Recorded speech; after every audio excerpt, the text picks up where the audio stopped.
Fala, rapaziada, voltando, segunda parte da nossa primeira aula do Redação na Prática. E o nosso projeto, desde o início, tinha dois propósitos. O primeiro, trabalhar com a concepção da técnica da escrita. E aí a gente, ao longo do curso, escolhe 15 pontos essenciais para aprimorar a prática do texto. E, segunda metade de cada aula, discutir um tema, e um tema que tem a cara dessa prova. E para que essa discussão seja a melhor possível, não vale a pena só contar com alguém que seja da área de produção textual. É uma prova que exige o tal do caráter transdisciplinar, que tanta gente conversou no curso completo, que é a possibilidade de trazer know-how, conhecimento específico de outras disciplinas, a fim de incrementar a discussão. E por isso, para falar de progresso científico e compromisso ético no Brasil, eu tenho a alegria, a satisfação, o prazer enorme de trazer para essa aula um professor que é do carinho e do amor de vocês, eu tenho a mais absoluta convicção, figurinha carimbada nos nossos cursos, tenho orgulho de chamar, alegria de chamar, professor João Roberto Mazei. Vem para cá. Nossa Senhora, quanta honra, bom, Torres. Querido, a honra é Nossa, eu tô minha. até emocionado aqui com isso que você falou. Nada, que isso. Uma honra estar aqui com você, Torres, pra gente bater esse papo. Nada que você não tenha sobre feito progresso científico. E, poxa, assim, tô até mudo. Galera, boa noite a todos.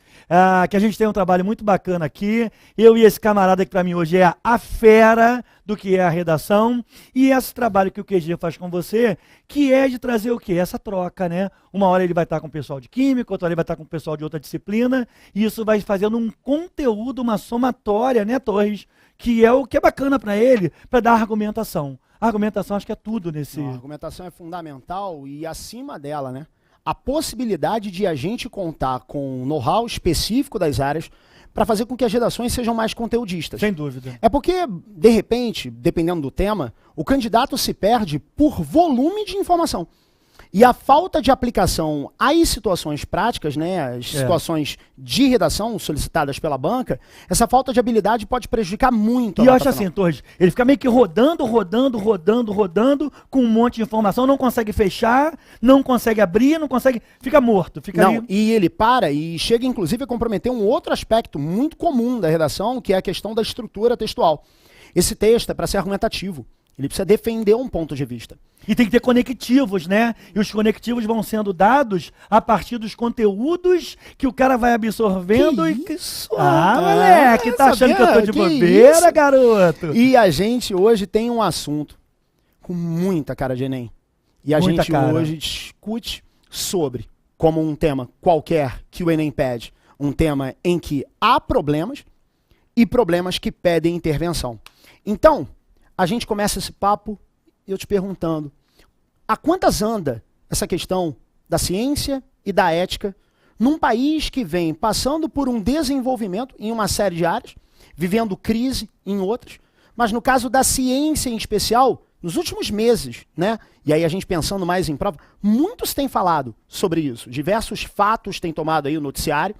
Eu acho bacana a gente discutir, ninguém melhor do que você, que vive a área da ciência, além do magistério em si. Né? Vale lembrar que o Mazei trabalha com aspectos científicos relacionados à pesquisa, enfim, e aí um cara com todo o know-how do mundo para a gente discutir o assunto. Exatamente. E Torres, o bacana é o seguinte, primeiro é importante lembrar, gente, para você em casa, que o Brasil desenvolve muita pesquisa. Nós temos várias universidades do país, que vão desde a Universidade Federal do Piauí, do Maranhão, o UFRJ, a USP, que a gente desenvolve muito trabalho de pesquisa. Você sabe que eu também trabalho. Eu trabalho aqui, como eu sou do Rio, eu trabalho na UFRJ com pesquisa. E assim, o nosso país desenvolve muita coisa, independente das crises. A gente dá um jeitinho de juntar um dinheirinho aqui, outro ali, compra reagente, faz a pesquisa e consegue levar os projetos. Agora, eu não consigo imaginar esse trabalho começando, Torres, sem a gente falar do que é a ciência, né? Que é o que, na verdade? É um conjunto de conhecimentos sistemáticos, né? Organizados, com o objetivo de quê? De fazer estudo de algum tema, de algum assunto, que normalmente é um assunto que venha beneficiar a sociedade. E para transformar isso em redação, vamos dar uma olhada no slide que a gente projetou aí, para que a gente com isso possa exatamente construir. Isso, não é? Fundamental, Torres. Ciência, olha para mim. Não tem verdade absoluta em ciência. A ciência ela é mutante, ela é mutável. É por isso que o programa de química no Enem o tempo todo aumenta, porque o tempo todo tem coisa sendo inventada. Fato. Então, não há uma verdade absoluta como você vê no nosso slide, né? Agora, a ciência, ela passa por transformações históricas e sociais que são muito importantes. Em busca de quê? Em busca de explicações que sejam metódicas. Assim, você tem que ser, se você está fazendo uma dissertação de mestrado, de doutorado, é claro que no teu caso, você vai estar daqui a pouco nesse estágio, mas é muito comum o teu orientador falar assim, ó, você não está sendo científico, você não está sendo metódico. Então, é uma coisa que é crua, que te traz resultados. E que muitas vezes, né, Torres, esses resultados geram muitos benefícios para a sociedade, mas geram críticas. Por Sim. exemplo, como a gente pode ver aí, genética, bioquímica, a biologia molecular, isso tudo tenta o quê? Solução de problemas e benefícios da sociedade, né? É importante um histórico referencial disso, Torres. Até para que o candidato consiga fazer a intercalação entre o tema e a necessidade dessa transdisciplinaridade. Olha que interessante. O Mazei vai começar a falar a respeito de histórico. E esse histórico, associado à disciplina da qual ele fala, olha como isso vai incrementando a argumentação, fazendo com que o avaliador tenha certeza de que você abraçou outras possibilidades de argumentação que não só o seu raciocínio lógico. Então a gente... que não ficou de achismo, não foi achismo. Exato, exato. E aí um outro detalhe. O Mazei começa a explicação dele com a definição do que é ciência. E de repente, num primeiro momento, isso pode até soar como estranho ou uma possível fuga, mas não é.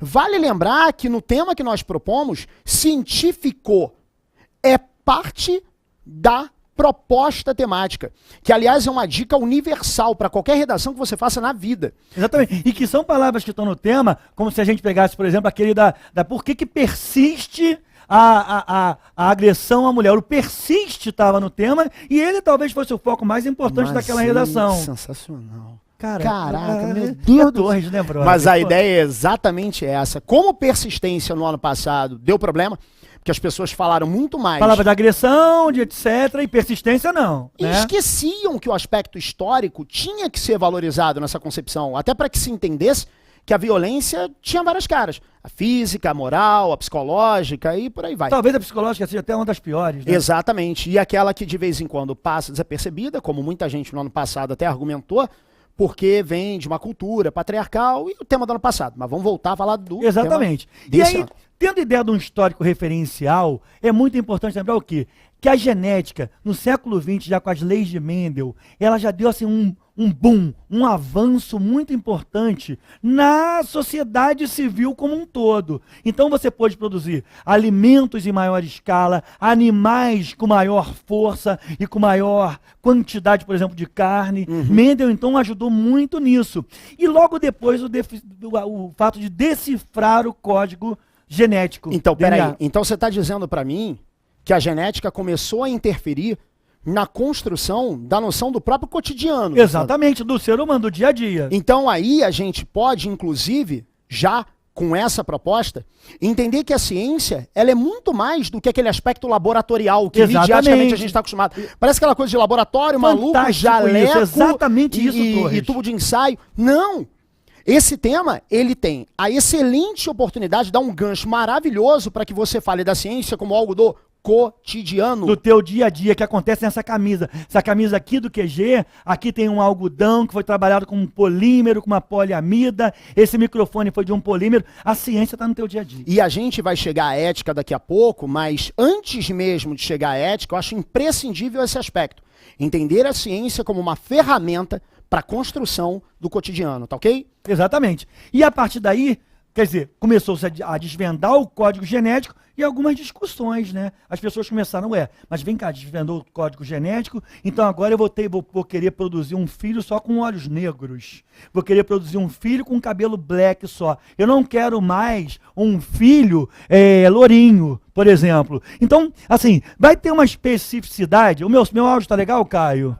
Vocês ouvem legal? Ah, gente, deixa eu só falar uma coisa, Torres. Eu estava te assistindo lá, encantado, né? E tá tendo um delay na internet hoje. Não é culpa do QG, alguma coisa na internet aí. E tá tendo umas falhazinhas. Dá um desconto e depois reassiste a gente lá no nosso site, tá, gente? A aula vai para o YouTube depois, vai pro sobe para o YouTube, YouTube e você tem a oportunidade de assistir completinho. Assim que acabar aqui, o pessoal já joga lá. E se então tu tiver vendo uma falha e tal, realmente hoje tá rolando uma parada dessa. Mas assim, relaxa, porque olha só, eu e Torres juntos, tá? Agora, só um detalhe, desculpa te cortar, que eu acho interessante a gente explorar, né? Você me diz então que a ciência evoluiu, mas que ela chegou a um determinado ponto em que já não se sabia mais de onde a gente poderia partir ou aonde a gente poderia chegar. Exatamente. Dizer, e como que seria a ética disso assim? Eu vou chegar aonde? Agora eu vou chegar a escolher um neném, eu vou ter um filho que eu vou escolher a cor de cabelo, a cor de olhos, que tipo físico eu quero? Como é que vai ser isso? E aí é que vai entrar o conceito da ética. É um poderio de atuação que o homem até então não tinha visto e que faz com que ele coloque em contraposição o poder que a ciência dá para ele e todo um conjunto de valores, de itens, de aspectos que faziam parte do seu cotidiano e que agora ele precisa fazer escolhas e perceber limites ou não para essa atuação. Assim como o candidato tem que fazer escolhas assim, vou caminhar para cá ou para lá, desde que ele defenda isso com propriedade. Exatamente. Né? Então, a gente tem que falar um pouco de ética, né? E o que é a ética, na verdade? É a busca pela realização pessoal, é o saber e o querer, é a realização e a virtude. Para você ter uma ideia, dois caras que eu selecionei, um que é o Hegel e o outro que é o Kant, né? O Hegel, ele trabalha com autodeterminação da vontade, ou seja, ele fixa o princípio supremo do agir moral, ou seja, a ética dentro da lei, né? Como é que a lei se aplica na ética. Já quando você olha Kant, ele fala o seguinte, é assim, quais são as consequências, os efeitos que essas atitudes éticas ou não éticas, não é, Torres? Quais são os efeitos que isso vai gerar na sociedade, que é a ética das intenções. E aí você começa a trabalhar, por exemplo, nesse tema com valores como ética, moral, e aí a gente pode também trabalhar nesse tema a mudança pela qual a sociedade passa, né, no desenrolar da sua história. Então, como a gente tem um tema Enem e precisa problematizar, ou seja, precisa pegar todo esse arcabouço de discussão teórica e transformar isso em ferramenta, a gente já poderia começar essa argumentação pensando em quê? Numa discrepância entre o que a ciência tem executado e o momento em que esses determinados fatos, escolhas científicas vêm acontecendo. Uma certa incompatibilidade com anseios sociais. E até, às vezes, com crenças, né?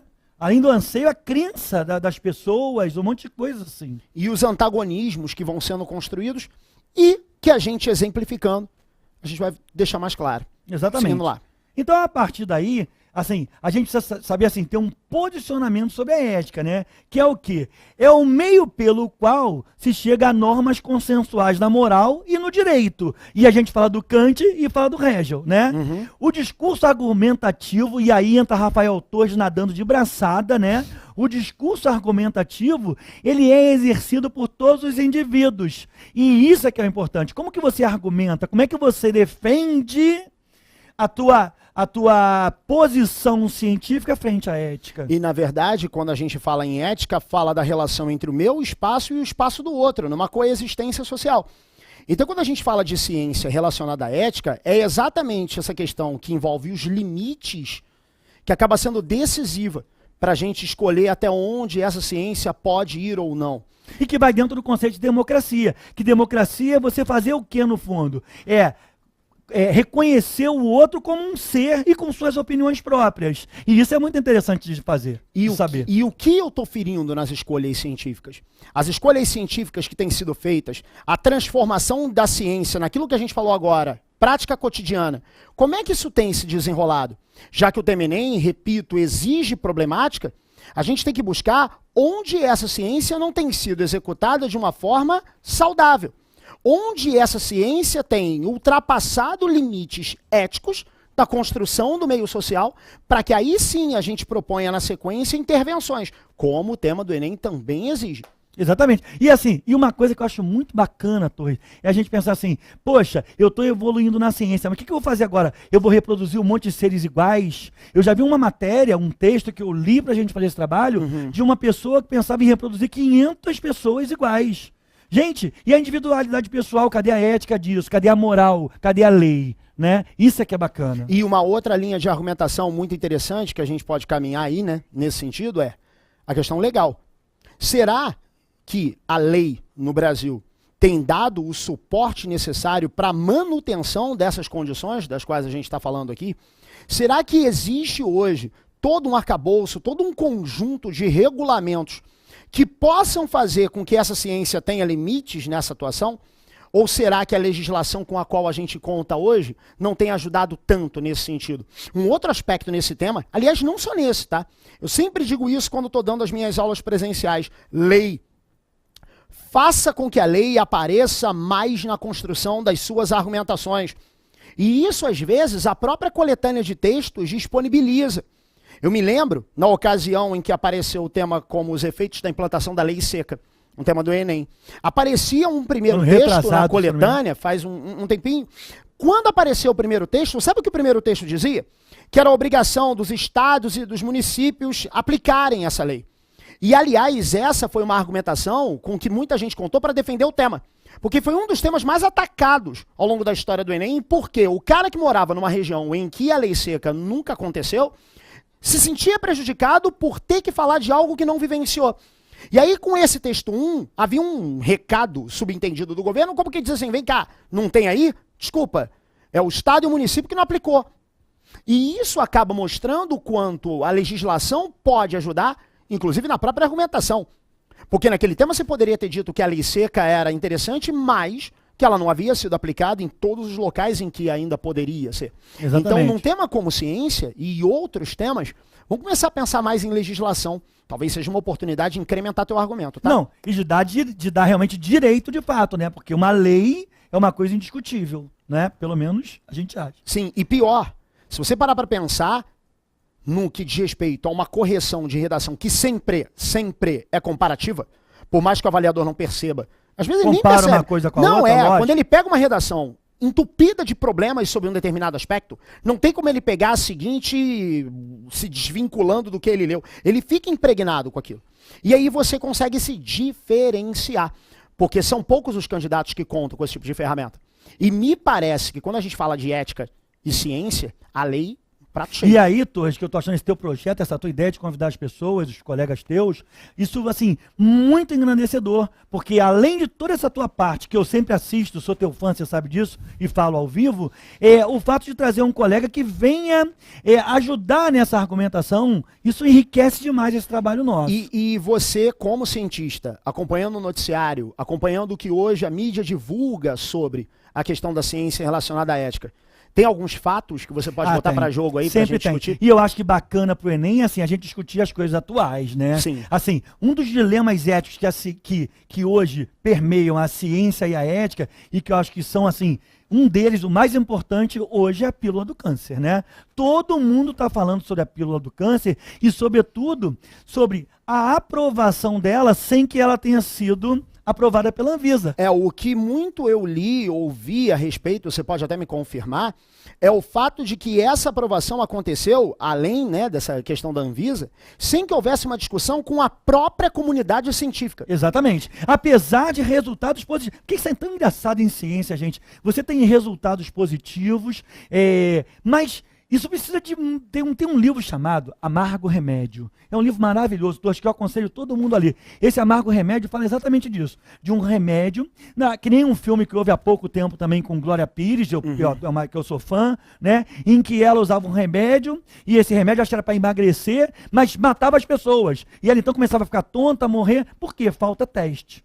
Então, muitas vezes, qual é a ética disso? Vamos usar porque está curando alguns? Tem gente que entrou com processo na justiça para usar essa pílula, tem gente que não. Como argumentar isso, hein, Torres? Delicado, né, cara? É complicado porque aí você está falando de segmentos sociais que são favorecidos, Mas isso pode se transformar numa bola de neve a médio e longo prazo e prejudicar uma série de outros indivíduos. Então, na verdade, pelo que eu pude... E que como efeito imediato, Sim. a gente acha assim, não, vamos usar, pô, se tá dando resultado, porque o que ela faz? A pílula do câncer que ela faz, Torres, ela é assim, cientificamente, ela age na membrana celular e na mitocôndria. A mitocôndria é a organela responsável pela respiração celular, né? Isso aí é biologia, o pessoal da biologia nossa aqui do QG fala muito. E aí o que ela faz? Ela atua como se fosse um alarme. Ela percebe que alguma coisa não está normal naquela célula, sabe? E aí então ela dá um alerta e o corpo, por autodefesa, vai e mata aquela célula que seria cancerosa. Ou seja, é uma coisa bacana, é cientificamente uma coisa interessantíssima, né? A ética é. E aí, a gente usa, não usa, imediatamente ela é ótima. Mas e a posteriori? Porque talvez o que tem havido de crítica não diga nem respeito a necessariamente refutar, recusar o remédio, não, mas que ele pudesse ser testado em uma larga escala para que se pudesse chegar a uma conclusão mais definitiva. Então, em redação, é sempre importante você contar com exemplos pontuais, como a pílula do câncer. O problema é quando você dá ao exemplo o status de argumento, e ele nunca pode ser maior do que o argumento. O exemplo, ele ilustra as discussões, ele não se sobrepõe a elas. Então, trazer a pílula do câncer para um tema como esse é muito válido, desde que essa pílula não seja maior do que essa discussão. E qual argumento poderia estar associado à pílula do câncer? A ideia de a ciência progredir, mas talvez numa decisão legal não ser tão ouvida, não ser tão consultada quanto a comunidade científica reclamou que não Exatamente. seria. A USP suspendeu a divulgação da pílula e há vários processos solicitando, e agora no dia 14 de abril foi homologada a utilização dela, né? E além da pílula, tem mais algum exemplo? Ah, sempre tem muitos, né? Então, eu acho que um exemplo que todo mundo fala é o aborto. No slide a gente enumerou alguns, dá uma olhada aí, lá. Ó, o aborto é um deles, né, Torres? Aborto, o Brasil hoje ele permite o aborto de que maneira? Em crianças anencéfalas, né? Crianças que são anencéfalos e quando é resultado de estupro. Fora isso, se a pessoa tem má formação, se o neném tem má formação, isso não é proibido, apesar de tramitar no Congresso uma lei pedindo isso, né? Então, aborto é uma coisa muito comum e hoje as pessoas usam aborto de forma banal, porque assim, a coisa mais, eu acho que mais complicada dentro de ciência e ética é a banalização dessa ciência, né? Médicos que fazem aborto porque a menina engravidou muito nova, não sei. Existe isso, gente. No Brasil, então, é uma coisa muito comum que a gente não pode fugir, né, Torres? E como, assim, como argumentar, como você defender, como você atacar, isso é tão delicado, né? Sim, e aí é muito importante ele trazer esse exemplo, porque senão o candidato acaba usando uma situação como essa e, de repente, se perdendo na abordagem. O que tem que ficar claro é que se você for contar com o aborto como referência para essa discussão temática, não entra no mérito de ser contra ou a favor, não. A gente está discutindo aqui a relação com o meio, está discutindo a relação com o meio social, mas não para adoção ou não adoção, mas para saber se a ciência tem participado bastante a ponto de legitimar a questão no princípio da ética. Tá? Então, cuidado só para não ter um desvio parcialzinho aí. E tem mais, né? Tem mais excelente, coisa. Não, essa da perda, então, é fundamental. O outro é a transfusão de sangue, né? E aí, o bacana é o X, né? O antagonismo entre a ciência e a religião, a crença, que já vem de muitos anos, né? Desde Santo Sudário, quando se provou por radioatividade, através da minha vida do carbono 14, que o Santo Sudário, o pedaço de pano retirado, não tinha 2016 anos, e sim 500, e alguém falou na igreja que era um remendo, né? O carbono 14 é uma ciência. Então, vê se você entende. Aquilo, não é verdade absoluta, mas é uma ciência e ela tem um dado. Sabe, Torres? E como discutir isso, né? É não tomar tendência, assim, a minha opinião não vai para lá nem para cá. Fale sobre o fato, discorra sobre ele. Por exemplo, você está mencionando a questão da religião. E eu já ouvi muita gente dizer que religião não poderia entrar como estratégia argumentativa. E isso é um equívoco, porque o que você não pode fazer é transformar a religião como uma bandeira, uma defesa de causa. Mas se a gente pensar que a religião não pode fazer parte de abordagens mais frias, mais técnicas, a aula de história vai ficar comprometida. Porque em Logicamente. diversas ocasiões a religião entra no circuito. Não, e vamos falar aqui, a gente fala aqui para um monte de pessoas de medicina. A gente fala aqui do Santo Sudário, mas a ideia da gente agora é falar de transfusão de sangue. Então há religiões que não aceitam a transfusão de sangue, não é? Por quê? Porque algumas passagens bíblicas citam isso. A ciência, então, às vezes vê necessidade. Os médicos têm o direito. Eles têm o direito, se for caso de vida ou morte, de fazer a transfusão de sangue. E aproveitando o gancho do Mazei, não julgue. Não é julgar. Se você de repente tiver a percepção de que isso, na sua concepção, não funciona, trate do fato da maneira mais fria possível. Importante lembrar aqui, pessoal, que eu e Torres não estamos aqui contra a religião, a favor de ciência, a favor de religião e contra a ciência. Não é isso. É assim, como você defender teus posicionamentos. Sim, e tentar mostrar, mais uma vez, de uma maneira afastada e científica. Porque, no fundo, a redação que a gente faz para vestibular, ela tem o perfil técnico-científico. A ideia com que a gente conta é a de construir um texto com frieza e que analise, que se posicione, mas que analise. E isso faz com que a gente não possa ter certos envolvimentos com as discussões que a gente faz. Nem que nós tenhamos a religião que seja contra, mas se tem que discutir, sejamos frios. Olha só, na prova o que você tem que ser é frio. Até aquele negócio de ficar nervoso, que a gente fala, não, cara, tu tem que ser frio, tem que ter pé no chão e pegar esse tema e ser, nessa hora, uma pessoa que pensa cientificamente, com exatidão. E nos últimos anos, até nas últimas décadas, quem apareceu aí para trazer essa relação entre ética e ciência à tona é ela, né? Dá uma olhada no slide. Olha de que a gente vai falar agora. Vamos falar de Dolly. A clonagem, né, gente? Clone, na verdade, sabe o que quer dizer? Cópia de um broto de um vegetal. Então, clonar é você copiar alguma coisa que naturalmente já acontece, Torres. Para você ter uma ideia, quando você tem um gêmeo univitelino, ele é o clone do outro, não é? Então, agora, acontece que como que isso é usado, né? Eu vou clonar um cara. Pô, já pensou? Você clonar um Torres Deus e ter vários, assim, o Torres morre. Porque a ideia era essa, Torres. A ideia era assim, você não vai morrer nunca. Torres não. Olha essa. A ideia era, o Torres não vai morrer nunca se eu cloná-lo. Só que isso depois caiu por terra. Porque, na verdade, esse cara que eu vou copiar o Torres, ou seja, a Dolly e a Polly, esqueci o nome da outra agora, né?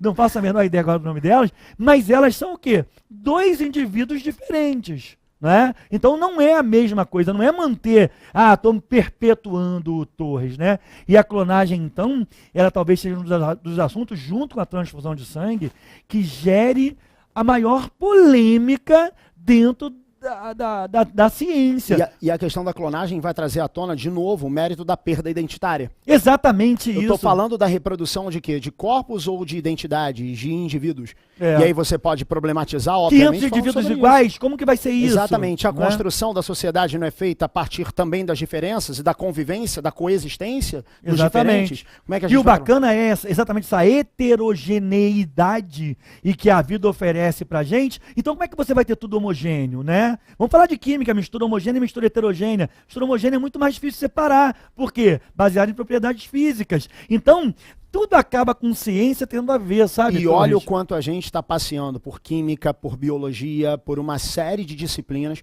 que podem colaborar para a construção do tal conteúdo transdisciplinar de que a gente tinha falado.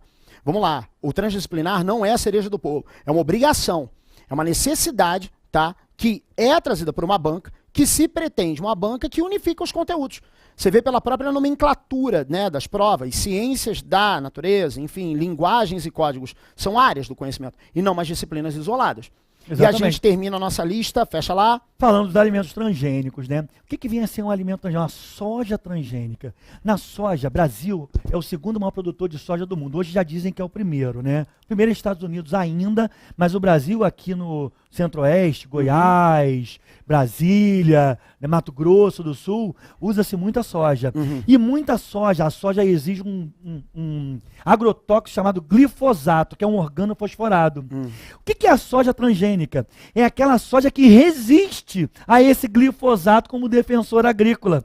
Então, mas assim, ela foi mudada geneticamente. E isso, assim, aí o cara pensa, pô, será que eu estou comendo um veneno? O que é que eu estou me alimentando? Do que os meus filhos vão se alimentar? E aí entra um outro conceito da ética envolvendo a ciência. Inclusive, se você parar para analisar, a própria confecção das embalagens desses alimentos, né, que até outro dia tinham até o Tzinho lá de transgênico, mas ele era tão discreto. Discretíssimo. Mas tão discreto que você Vamos falar a conseguia fazer uma verdade? ideia. Ele era tão escondido, mas tão escondido, porque eu acho que essa é a ideia, né, Torres? Exato. E que isso acabava comprometendo, inclusive, a alimentação de alguém que achava que estava consumindo algo sem isso. E aí eu falo de ética de novo, porque eu falo de direito à informação. E isso também entra no assunto. Então é uma ciência que evoluiu sim, que permitiu, de repente, até o aumento da produção. Mas isso não pode, não deve impedir, em hipótese alguma, a informação chegar ao consumidor final do processo. Só para você ter uma ideia, assim, a gente já fechando que o nosso tempo está acabando, por exemplo, o álcool etílico, né? O álcool etílico, antigamente, ele era vendido numa solução 96 graus GL, 96 GL, vocês já viram isso. O que quer dizer isso para o aluno que estuda até química? Que a cada 100 mililitros da solução, você tem 96 mililitros de álcool e 4 de água. Olha como é que isso funciona, Torres, e como é que é a falta de ética. Esse álcool 96 GL custava, por exemplo, R$5. O que as pessoas fizeram? Passaram o álcool para 53 GL. Vê se você entende, tem metade da quantidade de álcool ali. E o preço reduziu de 5 para 4. Aí a dona de casa, ou a pessoa desinformada, que não conhece ciência e que não tem noção disso, vai falar assim, o álcool baixou de 5 para 4. Baixou de R$5 para R$4, só que o percentual de álcool ali baixou 50%, quando o preço deveria baixar. Então, olha essa falta de ética também, como você falou, do direito à informação. Torres. E associada à ciência e ao progresso que essa ciência traz na reconfecção, na reprodução Exatamente isso. daquele produto. Fechou, rapaziada? Cara, eu queria te agradecer. Pô, eu que tenho que agradecer, absurdamente gente, ó, a um participação. beijo pra vocês, um prazer. Esse projeto, cara, vai dar certíssimo. Eu tô muito feliz. Né? E a gente precisa... Deixa eu te falar uma coisa, deixa eu pegar aqui, peraí. Nós temos... Olha, uma camisa uva do QG, tá? Pra galera que tá assistindo, Torres. Tô sentindo a Xuxa aqui. Vamos botar aqui. Pô, não consigo. Eu não tenho essa coordenação de segurar. Segura. Ó, então, camisa roxa do QG. Deixa eu botar, ó. Lembra dessa camisa aqui linda? A gente tá sorteando, Torres. Eu. O que você acha? Não, acho que eu vou levar pra Ana. Você não vai sortear, não. Peraí. É a Ana, só um minuto, gente. Já volto. Ana, dá tua mão aqui. Vem cá. Só a mão. Só a mão. Só a mão da Ana, gente. Só a mão. Olha, vai ser a Ana quem vai te dar sorte. Torres, segura a camisa. Só a mão, Ana. Ó, deixa eu pegar a mão da Ana. Aqui a mão, ó. A Ana vai meter a mão. Homogeneiza. Pega um. E eu vou ler ou você vai ler, Torres? Não, peraí, deixa eu botar aqui. Você lê. Par ou ímpar? Ímpar. Par. Sim, já. Você ganhou. Então, o Torres vai ler quem ganhou a camisa uva do QG. Tem que se manifestar, não é isso? Ó, tem que se manifestar. Como é que é, Caio? Como é que tem que se manifestar? A gente vai entrar em contato então, contigo, a gente vai entrar em contato. Não, tá? Quem ganhou a nossa camisa é o Matheus Duarte. Matheus Santos Duarte. E-mail, mateus.santos.duarte@gmail.com. Então, parabéns pela camisa. Obrigado. Beleza, Matheus? E aí chat. É bacana também, já que você mandou e-mail, Matheus, dizer se a tua é PM ou G, porque a gente não sabe. Essa aqui, por exemplo, eu acho que é M, né? Tá? Ó, galera, prazerzaço, Torres. Honradíssimo. Esse teu projeto é lindo, cara. Honra é absurdamente e você minha. Que é geniano, só ganha. E eu tenho certeza que esse é... Manda um beijo pra turma QG no WhatsApp. Manda um beijo pra... QG no WhatsApp. Beijo pra rapaziada. Espero que vocês tenham curtido muito aí nossa primeira oportunidade. Quem é, né? Ana? Turma especial de Caraí. Ai, com Torres isso. Caraí é Torres, né? Meus meninos lá. Beijo pra vocês. Terça a gente conversa. Tem muito que conversar, inclusive. Já dando esporro pela... ética e já dando esporro pela câmera. Mentira, pessoal. Gente boa pra caramba. Tá bom. Gente, esse é só o início do curso e tem muito tema e muita técnica pra gente discutir ainda, tá? E vou te falar só uma coisa. Esse cara já acertou o tema de redação pra caramba. Fica esperto. Valeu? A gente tenta. Queridos, muito obrigado pela presença. Espero que vocês tenham curtido esse nosso primeiro encontro. Vem muito mais. Entra no site do QG e depois dá uma olhada. Beleza? Um abraço. Beijão a todos. E até a próxima. Valeu.